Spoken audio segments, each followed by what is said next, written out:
Hello friends, scheme and all channel स्वागतम। आमी कोलकातार एदिनिया ट्रिपर प्रथम ब्लगटुत आमी देखाइছিলো दक्षिणेश्वरी काली मंदिर और बेलूर मठ भ्रमण। और आमी এই ब्लगटुत देखाम बेलूर मठर পৰা ভিক্টোৰিয়া মেমৰিয়েললৈ যাত্ৰা কৰা और ভিক্টোৰিয়া মেমৰিয়েলত आमी কিনো দেখা পালো এই বিষয়ে এই ব্লগটুত জনাম।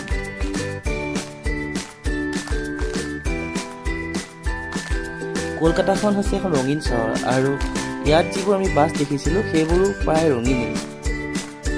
উৎকট গৰমকো নেওচি আমি প্ৰায় 2টামান বজাত আমি ভিক্টোৰিয়া মেমৰিয়েলত উপস্থিত হৈছিলোঁগৈ। ভিক্টোৰিয়া মেমৰিয়েল হৈছে এটা ব্ৰিটিছে গঢ়ি যোৱা ভাস্কৰ্যকলা আৰু ইয়াক ৰাণী ভিক্টোৰিয়াৰ সোঁৱৰণত বনোৱা হৈছিল।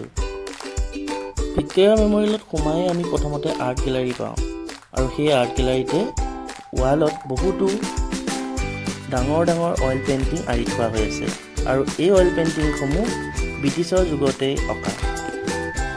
এই অইল পেইণ্টিংসমূহে ভাৰতীয় ৰজা মহাৰজাৰ ৰাজকীয় জীৱন নিৰ্বাহৰ সম্ভেদ দিয়ে। ভিক্টোৰিয়া মেমৰিয়েল হৈছে কলকাতাৰ এটা প্ৰসিদ্ধ পৰ্যটন স্থান আৰু ইয়াক ৰাণী ভিক্টোৰিয়াৰ সোঁৱৰণত বনোৱা হৈছিল।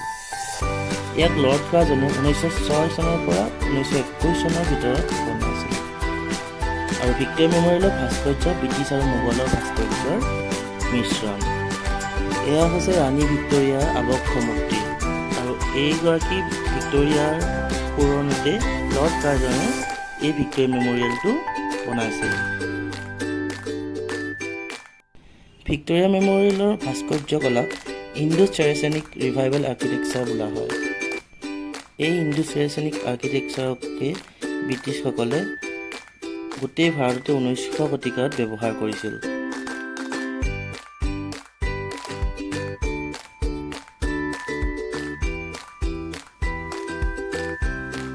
তলৰ গেলেৰীটো পৰিভ্ৰমণ কৰি আমি প্ৰথম মহলালৈ গ'লোঁ। প্ৰথম মহলাত আমি আন এটা গেলেৰী প্ৰত্যক্ষ কৰিলোঁ আৰু এই গেলেৰীত ভাৰতৰ জাতীয় আন্দোলনসমূহ অৰ্থাৎ ভাৰতৰ স্বাধীনতাৰ সময়ৰ যিবোৰ আন্দোলন আছিল সেই আন্দোলনসমূহৰ বিশ্লেষণ ৱালত সন্নিৱিষ্ট হৈ আছে।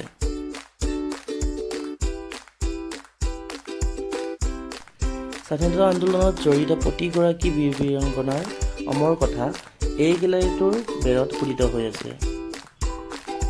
আগতে এই গেলেৰীটো ভিক্টোৰিয়া মেমৰিয়েলত নাছিল, কিন্তু নতুনকৈ ইয়াক সন্নিৱিষ্ট কৰা হৈছে আৰু ইয়াক সন্নিৱিষ্ট কাৰণে এইটোৱে ভাল হৈছে যে ভাৰতৰ যিসকল লোক সকলোৱে যেন ভাৰতৰ স্বাধীনতা আন্দোলনৰ যিসকলে বলিদান দিছিলে তেওঁলোকৰ কথা গম পায় আৰু তেওঁলোকে বিভিন্ন ধৰণৰ কাৰুকাৰ্য স্বাধীনতাৰ সময়ত হোৱা ঘটনাসমূহ ইয়াত বিস্তৃতভাৱে বৰ্ণনা কৰা হৈ আছে।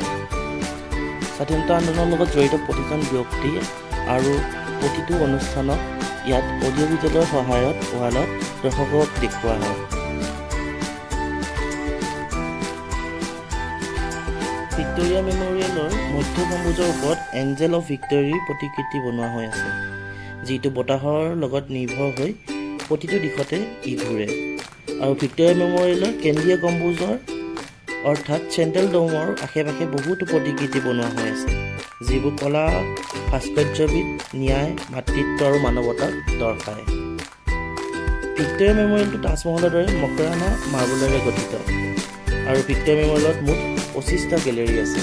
তাৰে ভিতৰত এতিয়া নতুনকৈ এইটো সন্নিৱিষ্ট হৈছে আৰু এই গেলেৰীটোতে ভাৰতৰ জাতীয় কংগ্ৰেছৰ কাৰ্যাৱলী অৰ্থাৎ ভাৰতৰ স্বাধীনতাৰ সময়ত যিসকল লোকে নিজৰ প্ৰাণ আহুতি দিছিল আৰু স্বাধীনতা হোৱাত সহায় কৰিছিল সেইসকলক কৰি এই গেলেৰীটো নতুনকৈ উদ্বোধন কৰা হৈছে।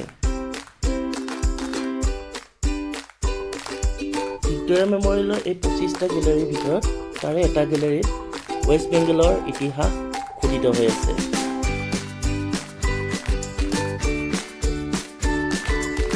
এই গেলেৰীটো চায়েই আমি ভিক্টোৰিয়া মেমৰিয়েলত পিছফালে থকা 57 একৰযুক্ত যিখন বাগিচা আমি বাগিচাখনলৈ বুলি যাওঁ আৰু সেই বাগিচাখনতে কেইটামান সৰু সৰু পুখুৰী আছে আৰু সেই পুখুৰী পাৰতে বহি আমি কিছু সময় কটাওঁ। কলকাতাৰ এদিনীয়া ট্ৰিপৰ যি ভ্ৰমণসূচী আমি এই ভিক্টোৰিয়া মেমৰিয়েলতে সামৰিলোঁ। আমি পুনৰ নেক্সট ব্লগটো আমি অন্য এটা ঠাইৰ পৰা দিম আৰু আমি ক'ৰ পৰা দিম আমি সেই ব্লগটো দেখাম। গতিকে এই ব্লগটো ইয়াতে সামৰিছোঁ আৰু কলকাতাৰ এই ভ্ৰমণ আমাৰ বাবে স্মৰণীয় হৈ ৰ'ব।